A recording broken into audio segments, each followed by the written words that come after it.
New questions are swirling now around Hunter Biden's foreign business dealings. This is happening now over money he reportedly still has invested in a Chinese-owned company. Jackie Heinrich has those details. Merry Christmas, Jackie. Merry Christmas, Jillian. Well, Hunter Biden stepped down from the board of BHR in October 2019, promising not to do work for foreign companies if his father was elected. And after just hours following that announcement, Joe Biden, at a campaign stop in Iowa, promised that if he won the White House, no one in his family would be involved with any foreign operations. But 14 months later, 27 days till inauguration, Hunter Biden still has a 10% stake in that company. He distanced himself from BHR partners, largely funded by Chinese groups, including the Bank of China.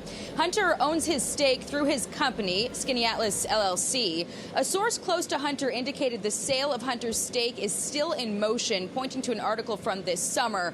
And the Wall Street Journal reports the international scrutiny over Hunter's involvement has limited the company's deal-making, complicating his divestment.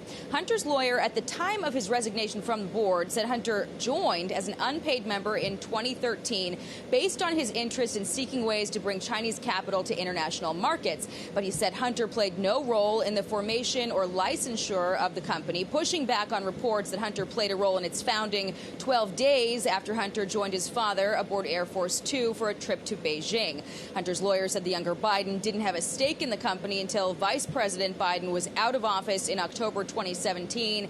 And at the time Hunter resigned the board, he said he had received no return on his investment. Now, it's unclear when exactly Hunter will be able to divest his foreign holdings. The transition did not say whether the president-elect has taken new steps to make good on his primary promise to keep his family free of any foreign entanglements. Jillian. Well, they're running out of time to pull out of that China engagement, only a few weeks out now. Jackie Heinrich from Wilmington, thank you so much and happy holidays. All right, let's bring in Fox News senior strategic analyst General Jack Keane. He is also former vice chief of staff of the Army and chairman of the Institute for the Study of War. General, thanks for taking time for us on Christmas Eve. It's great to see you. Yeah, delighted to be here, Jillian. So, General, Republicans are using this story about Hunter Biden's business dealings in China to make the broader case that Democrats and Joe Biden's administration is naive when it comes to the real, true danger that China poses to the United States. Do you think that's fair? Well, I think it's fair in a sense that the Obama-Biden team certainly appeased China for many, many years. And their tone with China was very conciliatory. It remains to be seen, Jillian, what Biden's policy is going to be with China. There wasn't much discussion of it, in the run-up to the election. No, there was certainly no debate around it, as there normally is. But in putting my own mind on it, I think we can draw a couple of inferences. One is I think they will find a way to collaborate with China and change the tone, as I said, more conciliatory. Collaborate over the pandemic and certainly over climate change. I think they want to make a deal with China over that. They'll also they know they're going to compete with China, certainly economically for sure, and definitely over technology, 5G, biotech, quantum computing, and also nuclear for sure.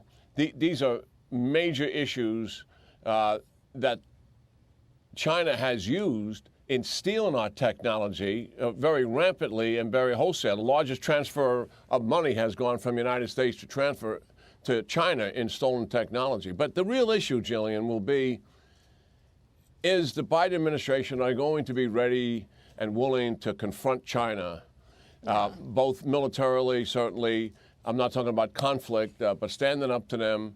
And that will really be the issue. Based on what we know right now, that's a question mark. We just don't have that answer. So intelligence officials in the government are warning about the threat from Chinese espionage here on U.S. soil. They say it's growing. The FBI says that about every 10 hours they're opening a new counterintelligence investigation into a Chinese national. Does that surprise you?